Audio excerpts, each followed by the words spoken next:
Saudaraku, bolehkah marah? Marah itu adalah hal yang wajar. Kalau kita melihat sesuatu yang salah dan kita biarkan, itu tidak baik.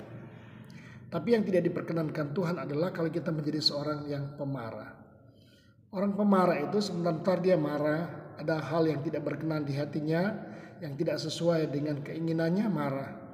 Dan itu yang tidak dikehendaki oleh Tuhan. Nah, Alkitab mau memberitahu kepada kita tentang amarah atau marah yang disebut di sini adalah marah yang akhirnya mendatangkan dampak buruk atau mendatangkan dosa.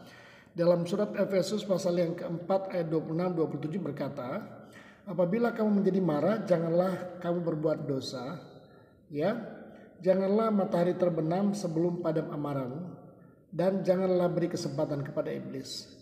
Jadi kalau kita memperhatikan di sini, marah yang akhirnya berdampak buruk yaitu kalau kita itu membiarkan amarah itu berlarut-larut. Kita tidak bisa menguasai amarah itu sampai malam kita masih marah, besok masih marah, dan seterusnya berhari-hari kita masih dikuasai oleh kemarahan itu.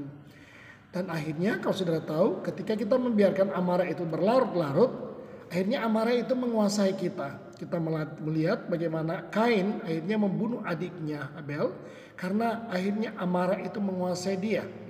Karena dia membiarkan marahnya terus berlarut-larut dan akhirnya berujung kepada kepahitan dan kebencian, dan akhirnya dia melakukan tindakan fatal. Dia membunuh saudara kandungnya sendiri.